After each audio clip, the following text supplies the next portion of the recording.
ஏசாயா தீர்க்கதரிசியின் புஸ்தகம் 57வது அதிகாரம் 20வது வசனம் விதமாய் சொல்கிறது, துன்மார்க்கரோ கொந்தளிக்கும் கடலை போல் இருக்கிறார்கள், அது அமர்ந்திருக்க கூடாமல் அதன் ஜலங்கள் சேற்றையும் அழுக்கையும் கரையில் ஒதுக்குகிறது. அதாவது ஆண்டவர் சொல்கிறார், துன்மார்க்கனை நான் எப்படி ஒப்பிட்டு காமிக்கிறேன் என்று சொன்னால், கொந்தளிக்கும் கடலை போல் இருக்கிறார்கள். ஒருவேளை நம்ம இந்த உலகத்துல பிறந்த வருஷத்திலிருந்து இதுவரைக்கும் இந்த கடலை நம்ம பார்ப்போம் என்று சொன்னால், அந்த கடல் சமாதானம் அல்ல, ஒரே இரைச்சல்கள், ஒரே சத்தங்கள், ஒரே அலக்களிப்புகள். ஒருவேளை தேவ ஜனமே என்னுடைய வாழ்க்கையில கேட்டுக்கொண்டு இருக்கலாம், ஆண்டவர் என் வாழ்க்கையில ஏன் இவ்வளவு பிரச்சனை, ஏன் இவ்வளவு நிந்தனை, அலக்களிக்கப்பட்ட வாழ்க்கை, சந்தோஷம் இல்லாத வாழ்க்கை, சமாதானம் இல்லாத வாழ்க்கை என்று நீங்கள் கேட்டுக்கொண்டு இருக்கலாம். ஆண்டவர் சொல்கிறார், நீங்கள் துன்மார்க்கமாக இருப்பீர்கள் என்று சொன்னால் உங்களுடைய வாழ்க்கை இந்த கடலை போல, கொந்தளிக்கிற கடலை போல.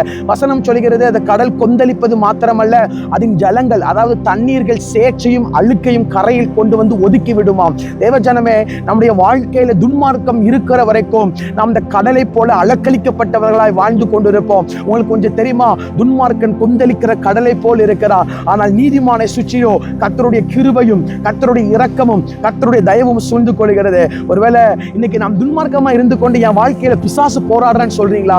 அன்று சொல்ற பிசாசு அல்ல, துன்மார்க்கனுக்கு கிடைக்கிற ஆசீர்வாதமே. துன்மார்க்கன் எப்படி இருப்பானா, இந்த கொந்தளிக்கும் கடலை போல் இருப்பான். ஆகவே துன்மார்க்கத்தை விட்டு மனம் திரும்புவோம், இயேசுவின் இரத்தத்தினால் கழுவப்படுவோம், ராஜ்யத்தை சுதந்தரிப்போம், சந்தோஷமா இருப்போம். God bless you. கர்த்தர் உங்களை ஆசீர்வதிப்பாராக. ஆமென்.